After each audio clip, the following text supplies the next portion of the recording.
الله وبركاته.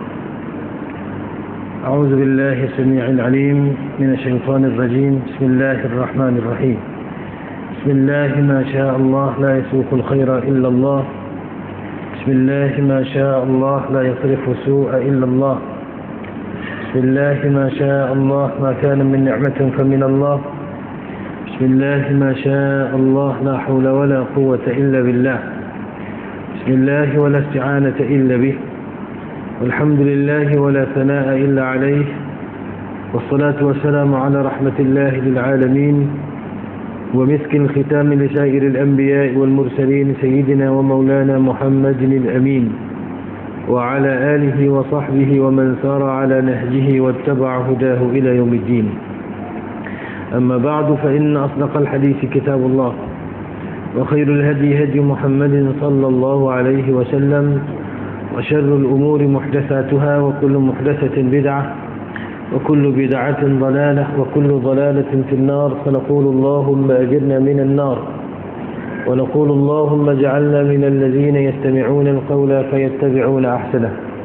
اللهم اهدنا واهد بنا واجعلنا سببا وسبيلا لمن اهتدى، واقدر لنا ولهذه الأمة المحمدية الخيرة الخير حيث كان وأينما كانوا، فإنك تقدر ونحن لا نقدر، وإنك على كل شيء قدير. فأنت تعلم ونحن لا نعلم، وإنك أنت علام الغيوب. اللهم اجعلنا من الذين إذا أحسنوا استبشروا وإذا أساءوا استغفروا. بشرنا بإحسانك في الدنيا رؤيا سيدنا محمد صلى الله عليه وسلم، ووفي لنا بجودك يوم القيامة لقيا سيدنا محمد صلى الله عليه وسلم، وارزقنا بعفوك يوم النشور شفاعة سيدنا محمد صلى الله عليه وسلم، واجعلنا جميعا وللحاضرين والغائبين من صالح أمة سيدنا محمد صلى الله عليه وسلم.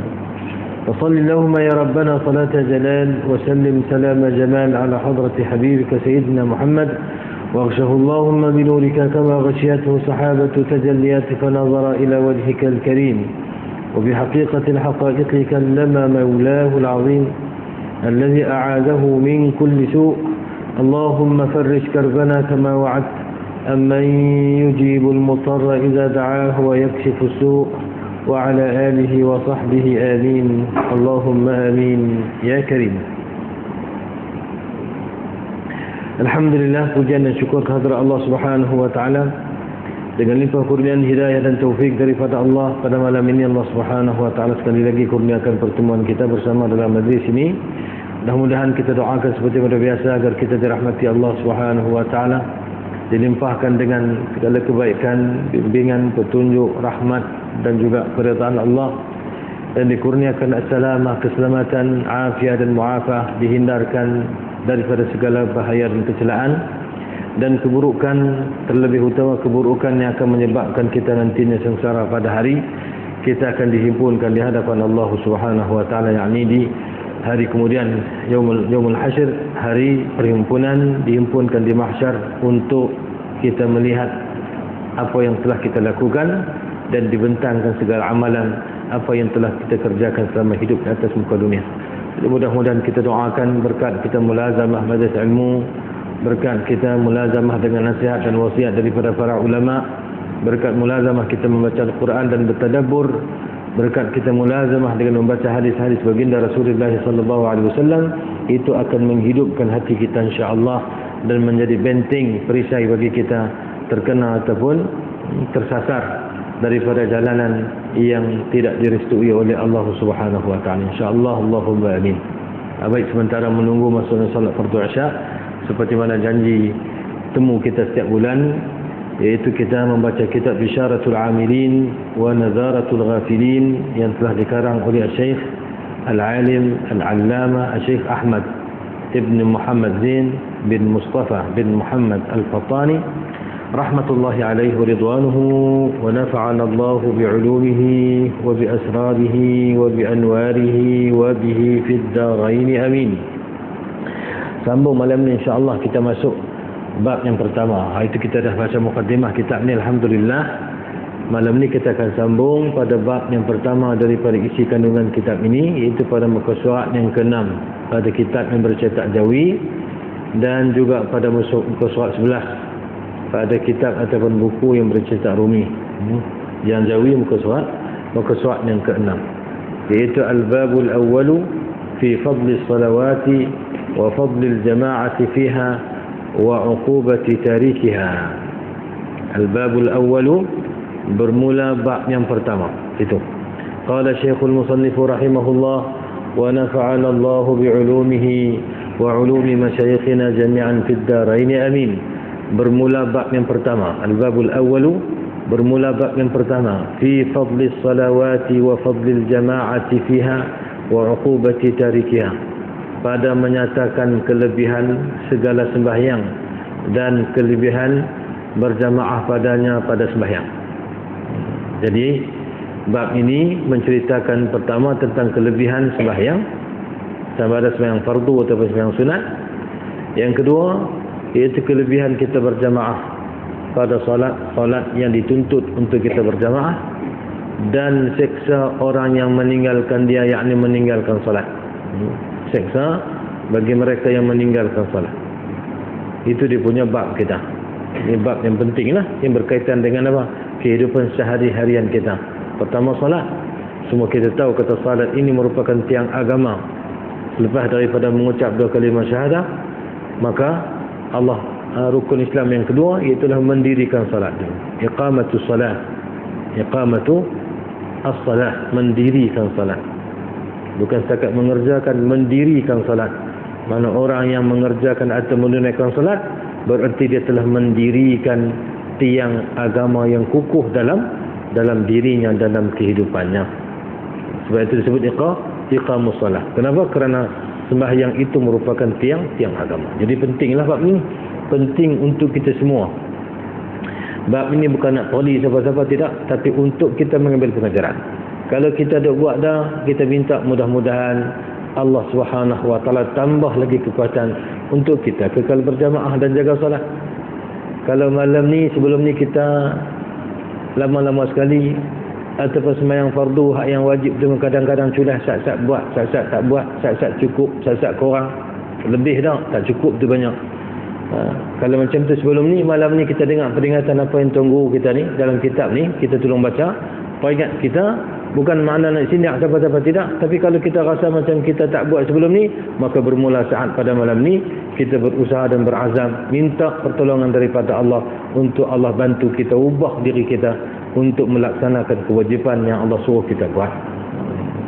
Saya sebut pada banyak kali pertemuan kita yang lalu, bukan kerja agama ni nak sakitkan hati kita, bukan. Tapi agama ambil berat pada kita, agama tegur kita. Walaupun kadang-kadang teguran itu sedikit mengguris hati, tapi untuk kebaikan kita. Macam kita luka, kaki kita perlu dicuci, nak dressing luka kan. Kita tengok macam mana pengamal perubatan, doktor ke ataupun nurse ke buat. Kita tengok pun sayang, tambah kawan hak suar kaki tangan lagi teruk, peluh dahi. Sakit. Tapi sakit itu untuk apa? Supaya luka itu tidak dijangkiti oleh kuman. Supaya luka itu mudah-mudahan dengan izin cepat baik. Maka itu resam kita kadang-kadang teguran kebaikan itu perlu sedikit kepada pengorbanan. Samalah nasihat agama ni kadang-kadang sedikitlah, taklah melukakan, tapi sedikit menyentuh hati kita. Tapi tahanlah. Kenapa? Kalau sungguh kita nak kembali kepada Allah, maka kita kena tahan dan kita kena berusaha dan kena minta tolong pada Allah supaya Allah berikan kekuatan pada kita. Baik, jadi bab ini, bab yang pertama ni menceritakan tentang kelebihan solat-solat, segala solat sama fardu ataupun sunat, dan juga kelebihan solat berjamaah serta ancaman azab seksa bagi mereka yang meninggalkan solat. Wal-i'yazubillah min zalik. Baik, maka katanya apa? Firman Allah Ta'ala, A'udzubillahi minasyaitonir rajim. Inna as-salata kanat 'alal mu'minina kitaban mawquta. Shadaqallahul 'azim wa shadaqa rasuluhul karim wa inna 'ala zalika minasyahidin. Iaitu firman Allah bermaksud, artinya bahawasanya sembahyang itu, inna salata, yakni sesungguhnya atau bahawasanya sembahyang itu adalah ia atas segala orang yang mukmin itu suratan, yakni fardu yang diwajibkan, yang diwajibkan. Inna salata, sesungguhnya salat itu, kanat 'alal mu'minina kitaban mawquta, adalah suratan. Suratan makna apa? Kitaban ni, kitaban suratan ni dengan makna apa? Dengan makna sesuatu yang diwajibkan atau difardukan. Fardu yang diwajibkan. Ke atas apa? Ke atas setiap orang beriman. Ayat ni duduk ni. Ayat apa? Iaitu ayat dalam surah An-Nisa. Hujung ayat 103 daripada surah An-Nisa. Fa idza qadaytumus salata fadhkurullaha qiyaman wa qu'udan wa 'ala junubikum inna salata kanat 'alal mu'minina kitaban mawquta. Itu hujung ayat 103 daripada surah An-Nisa. Dan ayat sebelum tu cerita tentang apa? Cerita tentang sembahyang salatul khauf. Sembahyang ketika mana dalam peperangan. Ya, ada saf duduk, rukuk, sujud. Saf yang belakang berdiri, kemudian yang belakang rukuk, sujud, yang depan pula bangun. Untuk apa? Untuk berjaga daripada seranganmu musuh. Jadi kalau dalam sembahyang pada waktu yang tidak aman, itu pun tidak dibenarkan kita sewenang-wenangnya meninggalkan salat. Bukan takat mendirikan salat, bahkan didirikan pula salat itu secara berjamaah. Jadi apa kita nak kata kalau hidup kita ni dalam keadaan suasana aman, tak ada siapa nak kerak tengkok kita, tak ada peluru sebiji pun yang tembus kepada kita, tiba-tiba kita tak semayang, ataupun kita meringan-ringankan tentang salatul jamaah. Nah, balik buka surah An-Nisa, ni ayat 103 ni, hujung ayat 103. Yang sebelum itu 102 dan sebelum itu cerita tentang apa? Cerita tentang salatul khauf, iaitu salat ketika mana dalam peperangan. Maka hak disebut yang Tok Guru kita sebut di sini, itu sebahagian daripada apa? Sebahagian daripada ayat tersebut yang bersesuaian ataupun yang kena dengan tajuk yang kita nak bicarakan inilah, iaitu inna salata kanat 'alal mu'minina kitaban mawquta.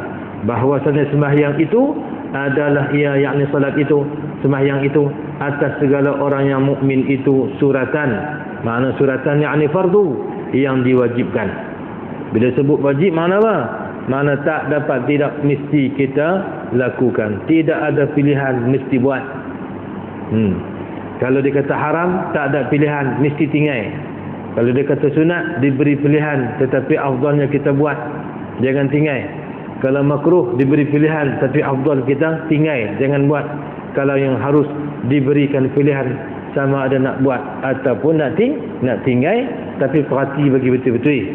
Kenapa? Karena kalau yang harus ni, kalau kita ambil ringan, dia dua lah. Yang harus ni boleh bawa kepada kebaikan dan kebajikan. Kadang-kadang yang harus juga tak kena gaya berlebih-lebihan. Kadang boleh menjerumus kepada makruh dan juga apa? Boleh bawa kepada yang haram. Tapi bila sebut diwajib, wajib makna apa? Wajib makna perintah untuk kita buat, tak ada pilihan. Tak boleh tinggal. Kalau kita buat, dapat pahala. Kalau kita tinggal, terancam dengan seksa dan azab daripada Allah.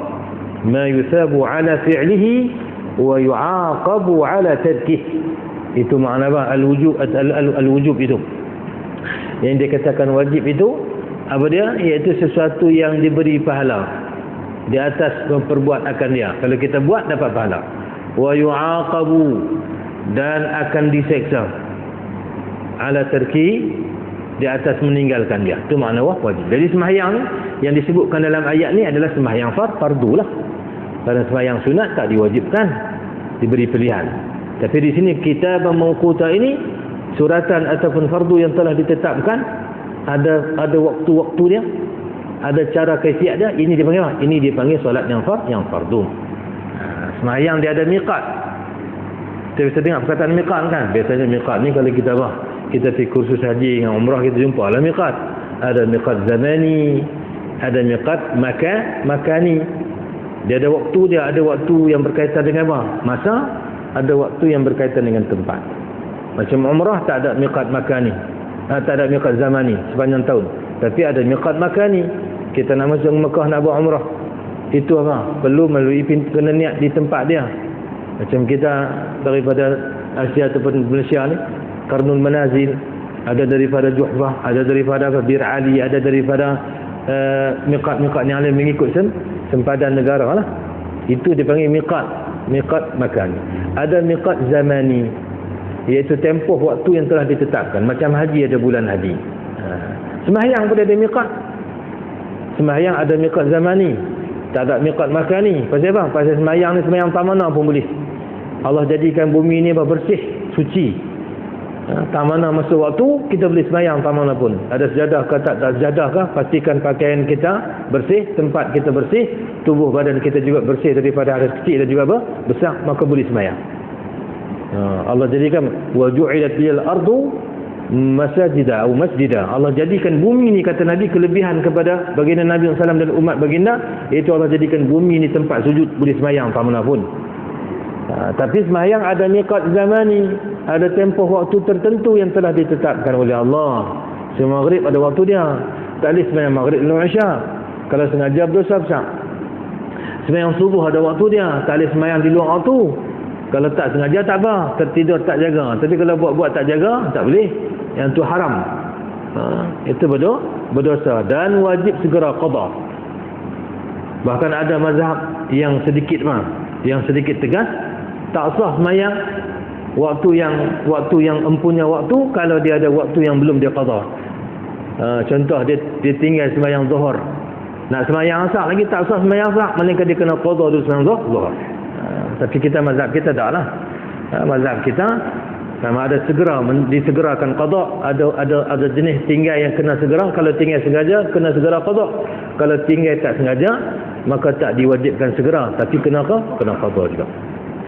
Jadi kitab mawquta merujuk kepada waktu-waktu yang telah ditentukan oleh Allah ataupun kefarduan yang telah ditetapkan oleh Allah Subhanahu wa taala. Inna salata kanat 'alal mu'minina kitaban mawquta. Artinya bahawasanya sembahyang itu adalah ia sembahyang atas segala orang yang mukmin itu suratan, yakni fardu yang diwajibkan. Dan firman-Nya Allah Subhanahu wa taala lagi dalam ayat yang lain, a'udzu billahi minasyaitonir rajim, inna salata tanha 'anil fahsya'i wal munkar, inna salata tanha 'anil fahsya'i wal munkar, sadaqallahul azim. Artinya bahawasanya sembahyang itu menegah ia daripada kekejian dan barang yang diingkarkan oleh agama. Sembahyang mencegah dengan makna menghalang. Tanha itu dengan makna mencegah ataupun menghalang seseorang itu 'anil fahsya, daripada kekejian, yakni melakukan perkara yang keji, wal munkar, dan juga perkara yang mungkar.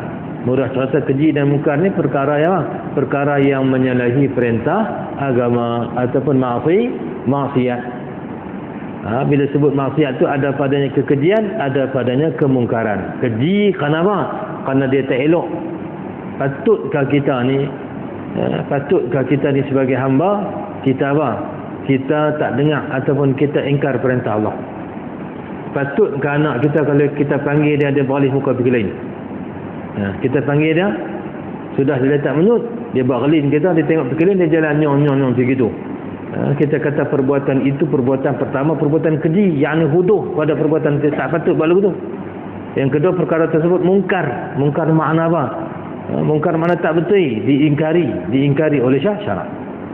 Maka samalah berbuat maksiat, terhimpun pada maksiat itu kekejian kerana buruk kelakuannya, dan juga terhimpun padanya keingkaran kerana diingkari, tak disetujui oleh agama.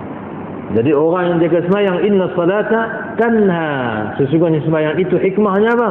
Mencegah seseorang itu 'anil fahsya'i wal munkar, daripada kekejian dan barang yang diingkarkan. Maka sebab itu ini pun tuan guru kita mengambil sebahagian daripada ayat yang penuhnya rujuk ayat 45 daripada surah Al-Ankabut. A'udzubillahi minasyaitonir rajim. Utlu ma uhiya ilayka minal kitabi wa aqimis salah inna salata tanha 'anil fahsya'i wal munkar. Inna salata tanha 'anil fahsya'i wal munkar wa la dzikrullahi akbar wallahu ya'lamu ma tasna'un. Macam biasa dengar kan? Tadi macam khutbah tadi. Habis khutbah kedua tu, wa la dzikrullahi akbar wallahu ya'lamu ma tasna'un. Itu sebahagian daripada ayat Al-Quran, ayat 45 daripada surah Al-Ankabut. Ayat yang dipetik oleh tuan guru kita daripada ayat tersebut yang berkaitan dengan tajuk kita, apa dia? Sesungguhnya solat itu mencegah seseorang itu daripada apa? Kekejian dan juga perkara yang diingkarkan. Bahkan ada riwayat hadis yang diriwayatkan oleh para sahabat, antaranya Sayyidina Abdullah bin Abbas radhiyallahu ta'ala anhu meriwayatkan hadis sabda baginda Rasulullah sallallahu alaihi wasallam, man lam tanhahu salatuhu man lam tanhahu 'anil fahsya atau man lam tanhahu salatuhu 'anil fahsya'i wal munkar, sesiapa yang sembahyangnya tidak mencegah dia daripada berbuat fahsya, berbuat perbuatan keji dan juga mungkar, lam tazidhu minallahi illa bu'da. Sembahyang itu bukan mendekatkan dengan Allah, tapi menjauhkan dia daripada Allah. Tapi faham begini elok, jangan salah faham pula dengan ucapan tersebut. Kalau sembahyang mana aku ni, kalau sembahyang pun dia buat juga, baik tak payah sembahyang. Pasal apa? Kalau sembahyang dia buat dosa, bukan makin dekat tapi makin jauh. Bukan itu maksudnya. Kita ni sama ada kita buat maksiat ke, kita buat apa pun, sembahyang tak boleh tinggal, kerana itu satu kewajipan. Kalau atas alasan aku ni kalau sembahyang pun tak guna, pasal apa? Pasal tak boleh judi, aku tak boleh tinggal. Aku lalu ke kedai judi tu ketak kepala tak boleh. Pasal aku nak demam kalau tak singgah. Lagu tu pun panggil sembahyang, tetap kena sembahyang. Pasal apa? Kalau ditinggal sembahyang, makna dia buat dua jenayah. Satu, dia derhaka pada Allah, berjudi. Yang kedua, dia tinggal solat yang juga merupakan perintah Allah. Tapi yang dimaksudkan dalam hadis tadi ialah untuk mendidik kita, untuk kita bermuhasabah. Kita yang duduk sembahyang ni, kalau sembahyang tidak boleh mencegah diri kita daripada mungkar, makna apa? Kita sembahyang apa? Kita sembahyang ni kita mendekatkan diri pada Allah. Tapi kalau kita sembahyang pun buat dosa juga, makna ada yang tak kena dengan sembahyang kita yang menjadikan kita jauh daripada Allah. Maka perlu untuk kita bermuhasabah, merenung dalam diri, cek balik, aku ni sembahyang tak kena tak mana. Sama ada kita sembahyang tu tak sempurna seperti yang Allah suruh, yang Nabi pertontonkan kepada kita, ataupun kadang-kadang ada perkara yang berkaitan dengan sembahyang tak sempurna, ambil sembahyang tak sempurna pun tak tahu, kena cek balik. Kadang-kadang kita ambil sembahyang buat mudah. Sembahyang dia ada anggota wuduk dia, dia ada had yang kena had basuhan dia. Kalau tak sempurna maka tak sah wuduk, atau tak sah solat. Kita duk puasa lagi kita sembahyang dah sehari semalam, rupanya tak sah. Tak sah, jadi macam tak sembahyang. Ataupun kadang-kadang dengan sebab kita buat benda di luar sembahyang, kita buat benda apa? Benda yang tak dibenarkan oleh Allah, sehingga mengganggu fokus dan khusyuk kita dalam solat, akhirnya memberi kesan kepada tindakan kita. Jadi hadis yang menyebutkan man lam tanhahu salatuhu 'anil fahsya'i wal munkar lam tazidhu minallahi illa bu'da, sesiapa yang salatnya tidak mencegah dia daripada kekejian dan kemungkaran, sebenarnya salat itu menjadikan dia jauh daripada Allah, ataupun dia yang menjadikan salat itu makin jauh daripada Allah, bukan makin dekat. Hadis itu bukan menganjurkan kita meninggalkan solat, bukan. Tapi hadis itu mengajar untuk kita bermuhasabah dan cek balik solat kita yang kita lakukan selama ini, adakah menepati makna ubudiyah, makna pengabdian diri kita kepada Allah. Cuba renung balik-balik. Masa sembahyang kita rukuk pada Allah, kita tak cakap dengan siapa pun, kawan lintas sebelah pun kita tak tegur. Walaupun kawan tu kita dah cari lama dah, tak jumpa, tiba-tiba kita pun Allahu Akbar, tengok-tengok lagu dia di depan tu, baru habis sembahyang. Dia lintas, kita nampak ngekok mata kita, kawan ni kawan kita dah cari lama dah. Kita tak batalkan solat, tak berhenti. Kenapa? Kerana kita tahu perbuatan itu haram. Kita tutup aurat, tak kira lelaki dan perempuan. Kita rukuk sujud, mengabdikan diri pada Allah. Tapi pasal apa bila kita keluar sembahyang, kita gamak derhaka pada Allah? Tentu kita muhasabah balik. Yang kita sembahyang tadi kita sembah siapa? Kalau seseorang yang sembahyang betul-betul mengabdikan diri pada Allah, Allah yang dihambakan diri dalam solat. Yang kita rukuk dan sujud, Allah tu juga di luar solat, Allah tu juga yang perhatikan kita, dan Allah yang apa? Yang tahu belaka tentang apa yang kita lakukan. Yang ini masing-masing kita lah. Masing-masing kita. Agama bagi panduan, bukan untuk tunjuk orang tu orang ni, tapi untuk kita apa? Tunjuk diri kita masing-masing, dan juga untuk kita bermuhasabah, hitung kita punya amalan dan kita punya tindakan atas muka dunia. Baik, maka dia kata sembahyang tadi menegah ia daripada kekejian dan barang yang diingkarkan, yakni barang yang diingkar oleh agama. Apa dia? Perkara mungkar lah, perkara maksiat.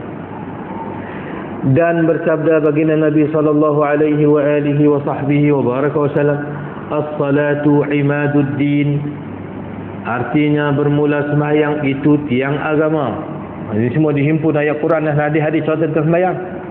Walaupun diambil hanya sebahagian, ambil atraf saja, ambil dia punya pangkal saja untuk tempat kita dalil, dia panggil tempat syawahid, tempat kita nak tengok, nak suluh dalil tu. Hadis ni tani ni yang menunjukkan kata apa, sembahyang tu tiang agama. Jadi tuan Syekh kita ambil sebahagian sajalah. Kerana dia tidak susun kitab ini berdasarkan ilmu disiplin ilmu hadis. Kalau kitab ni kitab hadis, maka disusun semualah dengan sanadnya, dengan matan lengkap dan sebagainya. Tapi kitab ni kitab yang menceritakan tentang beberapa wasiat dan peringatan. Jadi dia ambil part-part tertentu saja. Jangan kita kata tu Syekh kita ni tak ingat kau ni, dia ambil sekat lah. Ada hak yang tak ingat tu kita. Yang tak ingat tu kita. Tuan Syekh tulis tu sesuai munasabah dengan apa? Dengan orang yang nak baca kitab ni dengan tajuk yang dibahaskan. As-salatu imaduddin, bermula sembahyang itu tiang agama. Apa makna tiang? Tiang ni makna kukuh, yang tampan, bagi kukuh kedudukan supaya tak roboh, tak terbalik. Agama ni kalau mula meninggalkan solat, habislah. Sebab itu di akhir zaman nanti bila dekat dengan kiamat, maka orang sudah tak lagi sembahyang. Orang sudah mula meninggalkan sembahyang. Hari ini pun kita ni sekarang ni dalam perjalanan menuju ke akhir zaman pun ramai dah orang yang tak sembahyang. Bukan tak sembahyang, bahkan tak rasa takut dan bersalah kalau tak sembahyang. Tak rasa malu. Tak rasa malu orang waladhdallin dah dua kali waladhdallin dah masa kedua dah. Dia duk rancak lagi sembahyang tepi jalan. Tak malu. Pun tak peduli siapa-siapa, nak habaq saja supaya kita ambil perhatian. Jadi makin dekat dengan kiamat, maka orang makin mula meninggalkan solat. Meninggalkan solat ini termasuk daripada jarimah. Jarimah makna jenayah dalam agama. Jenayah kita dengan Allah Subhanahu wa taala. Khianat atau perbuatan sumbang seorang hamba dengan apa? Terhadap penciptanya. Kalau saya nak guna bahasa tu agak kurang elok lah kan. Macam kalau kita berkahwin suami isteri, na'udzubillah summa na'udzubillah min mohon simpang jauh daripada Allah. Mudah-mudahan Allah berkati kita seisi keluarga suami isteri dan anak cucu keturunan kita insya-Allah, Allahumma amin. Tapi nak buat contoh takbir bahasa. Kalau seorang isteri, contoh dia main kayu tiga di belakang suaminya, atau seorang suami yang curang kepada isterinya. Kalau kita dengar cerita orang lagu tu, kita tengok dalam drama pun kadang-kadang duk petang gigi dah. Jahat betul lagi dia ni. Kena tahu pun jahat betul isteri dia ni. Pun kita tahu kata orang tu tak setia. Sikap panggil tak setia ni adalah perkara apa? Perkara yang kita sendiri tak suka. Tapi berapa banyak daripada kita hamba ni yang tak setia dengan Allah Subhanahu wa taala. Allah berikan segala-galanya untuk kita. Atahabbabu ilaika bin ni'am, wahai hambaku, dalam hadis kursi kan. Abdi ma ansatani, wahai hambaku, kamu tak adil dengan aku. Kamu tak adil dengan aku. Atahabbabu ilaika bin ni'am, aku tunjukkan rasa kasihku kepadamu dengan apa? Dengan limpahan nikmat yang aku berikan kepada kamu. Wa tatabaghadu ilayya bil ma'asi, tapi kamu tunjuk kebencian, sombong kamu dengan aku, dengan kamu derhaka padaku. Khairi ilaika nazilun, kebaikan daripada ku limpah aku turunkan kepada kamu. Wa dhunubuka ilayya aw dhanbuka ilayya sa'idun, tapi dosa yang kamu yang diangkat ke langit, maksudnya yang diangkat oleh para malaikat. Berapa banyak orang yang tak setia dengan Allah, termasuklah meninggalkan salat. Maka sebab itu salat itu merupakan tiang agama. Orang yang kalau jahat lagu mana pun, tapi kalau dia tak tinggal sembahyang, akan sampai satu titik insya-Allah sembahyang itu akan apa? Akan tarik dia balik dengan apa? Dengan petunjuk daripada Allah, sembahyang akan tarik dia balik kembali ke pangkal jalan. Ada kisah banyak. Dan Allah bagi peluang kita berkenalan dengan macam jenis manusia. Ada manusia daripada mula orangnya berjurih, memang macam tu kalau dia orang baik. Ada orang yang kadang-kadang mulanya begini tapi kesudahannya begitu. Ada yang mula baik sampai sekat jalan kena pergi lain. Ada orang yang mula-mula diuji oleh Allah dengan apa? Dengan berbuat kejahatan itu dan ini, tapi sampai separuh dan hujung usia kembali ke pangkal jalan. Kita biasa bertemu dengan semua jenis orang yang macam tu. Di antara rahsia seseorang itu yang bila kita bersemang, macam mana dia punya kekuatan untuk dia patah balik. Rasanya ialah saya ni jahat lagu mana pun, tapi sembahyang saya tak tinggal. Jadi sembahyang itu ada rahsianya, ada rahmat, ada keberkatannya. Kalau orang Allah panggil aura, lebih pada aura lagi lah. Sembahyang itu ada apa? Ada ruhnya, ada kekuatan dan ada hikmatnya. Sebab sembahyang itu tiang agama. As-salatu imaduddin. Semua orang kena sembahyang. Sebab dalam Quran, dalam agama bukan hanya anak-anak kecil saja. Nabi kata muru auladakum bis-salah wa hum abna'u 7 sinin. Suruh anak-anak kamu dirikan solat. Suruh makna pujuk, tunjuk, ajak, pujuk ketika usia mereka 7 tahun. Wadribuhum 'alayha wa hum abna'u 10 sinin. Tapi kalau 10 tahun mereka tak solat, maka pukul sedikit. Bukan pukul rembas lembek budak tu, bukan. Pukul sikit bagi apa? Bagi peringatan pada dia. Kata sembahyang ini kewajipan, tak boleh tinggal. Dan sembahyang ini bukan hanya budak-budak kecil. Bahkan dalam Al-Quran lah kata apa? Alladzina immakkannahum fil ardi aqamus salat. Dalam Quran Allah Taala sebut sehingga orang yang diberikan kedudukan, kekuasaan, pemimpin pun Allah sebut apa? Aqamus salat. Mereka mendirikan salat. Jadi salat ini adalah pembinaan jiwa bagi anak-anak yang kecil, anak-anak kita, remaja kita, orang tua, termasuk pemerintah dan rakyat. Maka sembahyang itu adalah tiang kepada agama. Maka sebab itu Nabi sebut hadis, faman aqamahu faqad aqama ad-din wa man hadamahu faqad hadama ad-din. Sesiapa yang mendirikan salat, maka dia telah mendirikan agama dalam diri dan kehidupannya. Sesiapa yang meninggalkan salat, wa man tarakaha, sesiapa meninggalkan salat, faqad hadama ad-din, sesungguhnya dia telah meruntuhkan agama. As-salatu imaduddin, artinya bermula sembahyang itu tiang agama. Dan bersabda Rasulullah sallallahu alaihi wa alihi wa sahbihi wa baraka wa sallam, dan bersabda Rasulullah sallallahu alaihi wa alihi wa sahbihi wa baraka wa sallam, as-salatu khidmatullahi fil ardi, artinya bermula sembahyang itu berkhidmat akan Allah pada bumi. Bagaimana manusia berkhidmat, yakni mengabdikan diri kepada Allah. Khidmat ni bukan makna khidmat dengan makna yang kita faham tu. Bukan makna khidmat orang ni susah, kita tolong mudahkan urusan, kita berkhidmat pada dia. Contoh, kau ni tak ada kenderaan, kita khidmat pada dia untuk kita bawa dan tumpangkan kita pergi ke tempatnya tuju. Itu panggil khidmat. Ataupun orang yang lebih tua pada kita, kita tengok dia perlukan bantuan, kita khidmat pada dia. Bukan khidmat yang macam tu. Khidmat di sini dengan makna apa? Dengan makna pengabdian diri hamba Allah Subhanahu wa taala kepada penciptanya. Maka sembahyang itu khidmatullah, merupakan sebahagian daripada khidmat, yakni pengabdian diri hamba kepada Allah di atas muka bumi. Jadi besarlah sembahyang itu. Bahkan sembahyang itu juga disebut khairu mawdu'in, antara ibadat yang paling baik adalah sembahyang. Sebaik-baik hantaran ataupun sebaik-baik perkara itu adalah sembahyang. Sebab itu sembahyang fardu Allah Ta'ala tentulah. Sembahyang sunat kita nak buat berapa banyak kita nak buat? 1,000, 2,000 buat. Siapa nak buat banyak buat. Siapa yang bahasa lagu tak larat buat sikit buat. Tapi yang kata sembahyang itu adalah sebaik-baik amalan ataupun sebaik-baik perlakuan dan sebaik-baik ibadat yang Allah Subhanahu wa taala turunkan kepada kita. Maka disebut as-salatu khidmatullahi fil ardi, bermula sembahyang itu berkhidmat akan Allah pada bumi. Ini semua tentang kelebihan salat ni. Hadis yang cerita tentang kedudukan dan kelebihan salat. Dan sabda Nabi sallallahu alaihi wasallam, as-salatu qurbatu kulli taqiyyin. As-salatu qurbatu kulli taqiyyin. Artinya bermula sembahyang itu pendamping diri tiap-tiap orang yang takut akan Allah. Qurbat mana mah?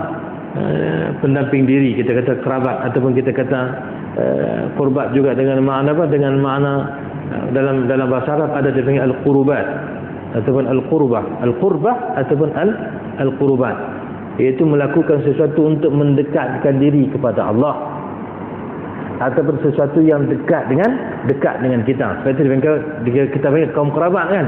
Al-qarabatu makna apa? Makna orang yang dekat dengan kita, yang ada hubungan keluarga. Ataupun dengan makna pendamping. Maka Nabi kata as-salatu, sembahyang itu qurbatu kulli taqi, merupakan pendamping diri bagi setiap orang yang bertakwa pada Allah. dekatnya orang yang bertakwa itu dengan salat. Bahkan di antara tanda-tanda dan ciri-ciri ketakwaan yang ada pada seorang hamba adalah dengan apa? Dengan mendirikan salat atau menjaga salatnya. Berdamping dengan salat. Kalau dia dapat kebaikan pun apa? Dapat kebaikan seronok di sujud syukur ataupun dia semayang. Semayang sunat mutlak. Lepas semayang tu dia apa? Dia berdoa pada Allah, tanda syukurnya kepada Allah Subhanahu wa taala. Kalau ditimpa dengan ujian pun dia rukuk sujud pada Allah, dia semayang minta Allah Subhanahu wa taala supaya bebaskan dia, lepaskan dia, tolong dia daripada kesulitan. Jadi orang yang dekat dengan Allah, yang bertakwa ini, antara ciri-ciri yang jelas adalah orang yang dekat dengan salat, yang sentiasa berdamping dengan salat. Bahkan dalam Al-Quran, di antara cara yang Allah Subhanahu wa taala berikan panduan kepada kita supaya hajat kita ditunaikan ataupun supaya kita mendapat pertolongan daripada Allah, kata wasta'inu bisabri wassalah. Mohonlah pertolongan kepada Allah, pertama dengan sabar, yang kedua dengan apa? Dengan mendirikan salat.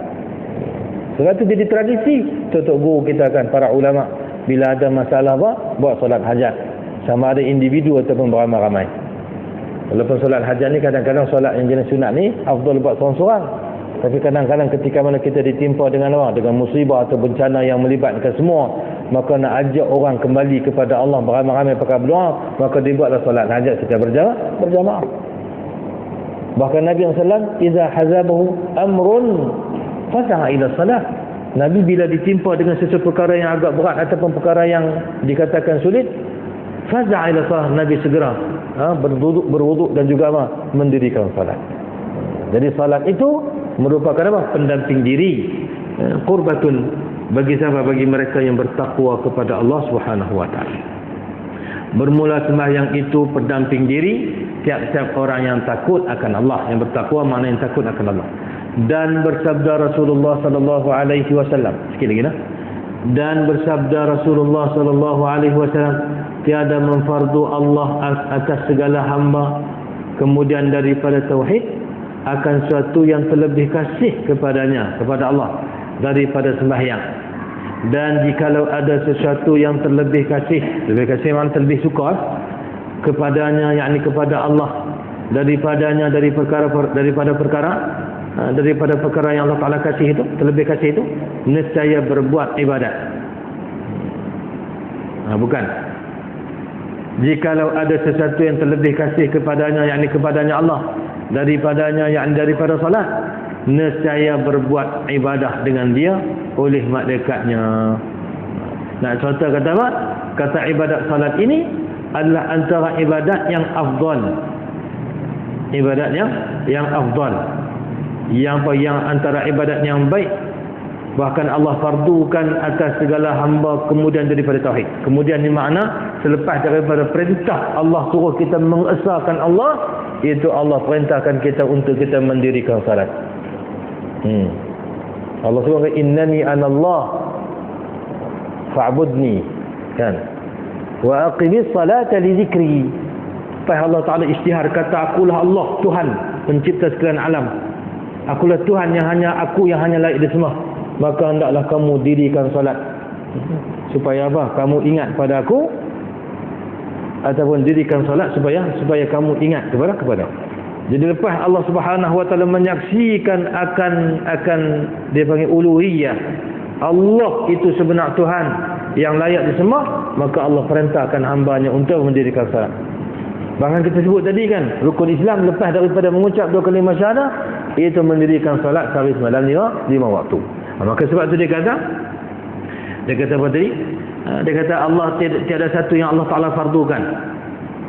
Tiada memfardu Allah atas segala hamba kemudian daripada tauhid, yakni selepas daripada perintah mentauhidkan Allah, akan sesuatu yang terlebih kasih kepadanya. Allah tak fardukan suatu perintah amalan yang lebih Allah suka di sisi Allah Subhanahu wa taala daripada sembahyang.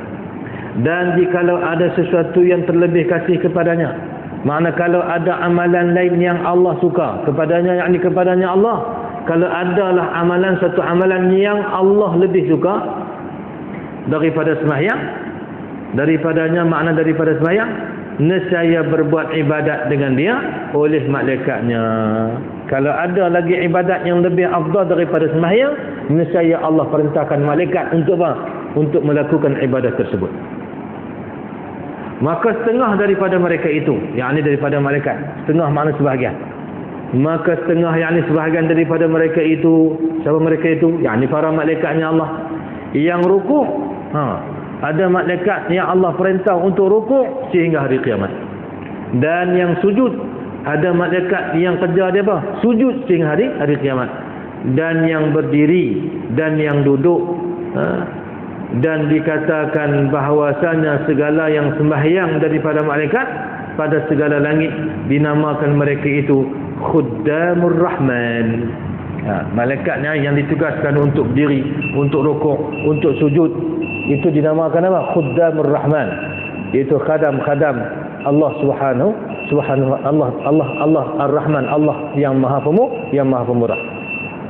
Jadi Allah perintahkan malaikat untuk apa? Untuk melakukan kelakuan atau perlakuan dalam solat, rukuk, sujud. Itu menunjukkan bahawasanya sembahyang itu punyai kedudukan yang tinggi. Maka sebab itu Allah perintahkan malaikat melakukan ibadat atau perbuatan seperti mana perbuatan dalam solat. Ada yang diperintahkan untuk sujud, ada yang diperintahkan untuk rukuk. Rukuk dan sujud ni antara rukun panjang lah dalam solat. Rukun panjang dalam solat. Bahkan antara apa? Antara rukun yang menunjukkan penghambaan diri seorang hamba kepada Tuhannya. Sebab itu kerap kali kita jumpa dalam Quran, Allah berkata farka'u wasjudu. Maka hendaklah kamu rukuk dan sujud. Makna rukuk dan sujud ialah solat. Bukan rukuk sujudnya mendirikan solat, tapi disebut rukuk sujud kenapa? Kerana rukuk ini bagaimana seorang hamba itu merendahkan kedudukannya. Bukan hanya rendah pada melengkungkan badannya, tapi tunduk juga patuh kepada perintah Allah. Sujud bukan hanya sekadar merebahkan dari lantai lebih tinggi, lebih rendah daripada punggungnya, tapi lebih daripada itu maknanya itu satu bentuk penyembahan, penyerahan diri kita kepada Allah Subhanahu wa taala. Jadi oleh kerana sembahyang itu punyai kedudukan yang tinggi, maka sebab itu Allah perintahkan ada malaikat yang ditugaskan untuk rukuk. Rukuk merupakan salah satu perbuatan daripada perbuatan salat. Ada yang apa? Ada yang sujud dan sebagainya. Maka malaikat itu dikenali di langit dengan apa? Khuddamur Rahman. Sekali lagi, dan bermegah-megah mereka itu dengan demikian itu. Dan bermegah-megah, mana megah? Mana berbangga. Para malaikat yang Allah Ta'ala tugaskan untuk rukuk, untuk sujud ni, mereka berbangga. Mereka itu, yakni para malaikat, dengan yang demikian itu, dengan apa? Dengan perbuatan yang Allah suruh itulah, rukuk, sujud dan sebagainya. Atas segala yang tinggal daripada malaikat, yakni atas segala malaikat yang lain. Jadi malaikat yang Allah perintahkan untuk rukuk ni, dia berbangga berbanding dengan malaikat yang lain. Kenapa? Kerana diperintah oleh Allah untuk melakukan salah satu daripada perbuatan dalam solat. Punya besar kelebihan solat sampai malaikat pun berbangga. Malaikat yang ditugaskan untuk apa? Untuk rukuk, untuk sujud, berbangga, suka, redha dengan apa? Dengan malaikat-malaikat yang lain. Dan bersabda Rasulullah sallallahu alaihi wasallam, bermula sembahyang itu nur orang mukmin.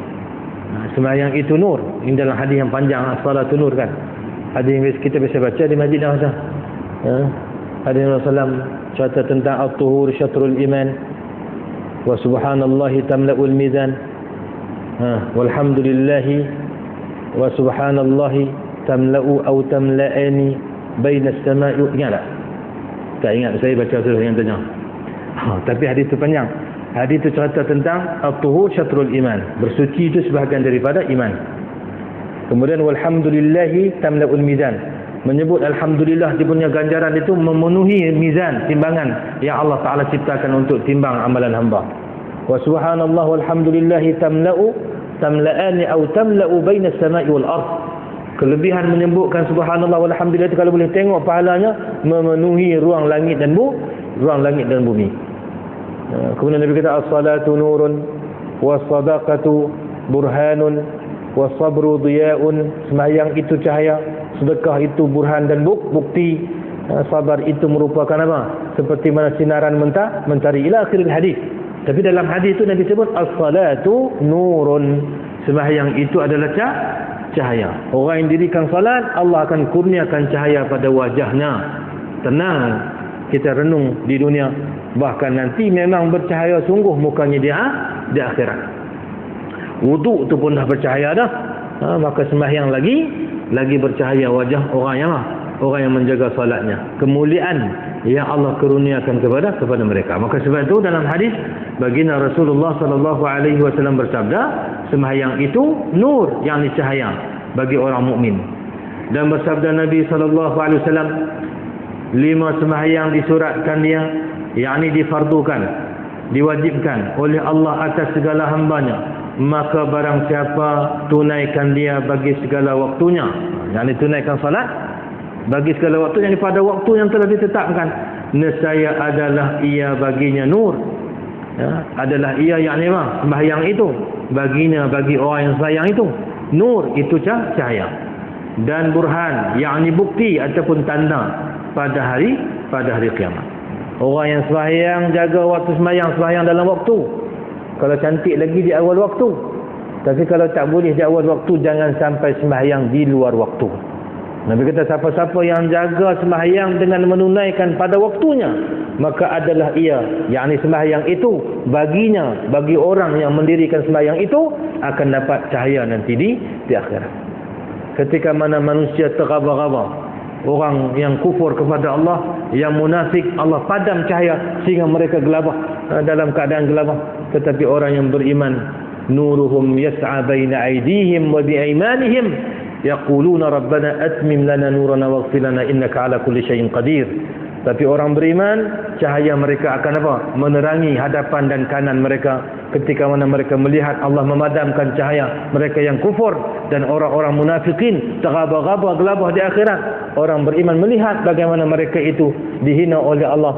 Lalu mereka berdoa, Rabbana atmim lana nurana. Ya Allah, Engkau sempurnakanlah, kekalkanlah cahaya ini untuk kami, ya Allah. Waghfir lana. Minta ampun lagi di akhirat pun. Ni orang beriman. Ampunkan dosa kami.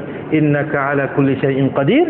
Sesungguhnya Engkau Tuhan yang amat berkuasa atas segala sesuatu. Jadi besar sembahyang ni yang kita kadang-kadang ambil ringan. Semua tak kira kita. Kita ayah, kita mak, adik-adik dan anak-anak kita yang masih remaja, jangan tinggal sembahyang. Jangan tinggal sembahyang, kerana sembahyang itu penghubung antara kita dengan Allah Subhanahu wa taala. Orang yang tak lepas tadi penghubung, dia kono kok mana pun, sesat barat lagu mana pun, tapi dia ada apa? Dia ada tali untuk dia patah balik ke pangkal jalan. Tapi kalau kita kerat tali tu, bila lepas jauh, maka payahlah kita nak patah balik. Hukum adatnya lagu tu lah. Walaupun kalau Allah nak bagi petunjuk, Allah akan tarik balik. Tapi nak bagi faham, kata sembahyang itu silatun, merupakan silah, penghubung ataupun tali penghubung di antara hamba dengan penciptanya. Maka disebut tadi, orang yang jaga sembahyang itu, maka adalah ia baginya, adalah ia yakni sembahyang itu baginya, bagi orang yang mendirikan sembahyang itu, nur, cahaya. Dan burhan, yakni tanda pada hari kiamat. Dan bersabda Rasulullah sallallahu alaihi wasallam, barang siapa memelihara wallahu subhanahu wa ta'ala. Kita berhenti dekat insya-Allah. Lagi akan datang kita sambung pula.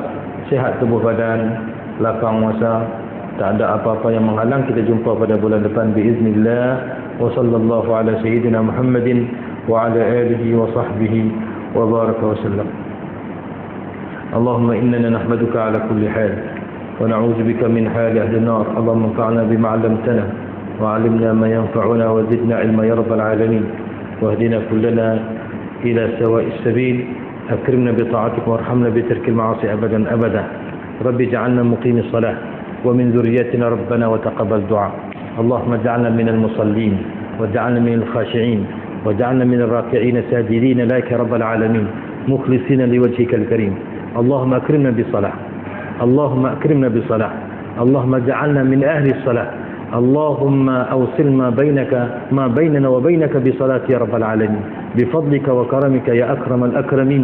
إنك نعم المولى ونعم المجيب لا حول ولا قوة إلا بك. اللهم ربنا آتنا في الدنيا حسنة وفي الآخرة حسنة وقنا عذاب النار.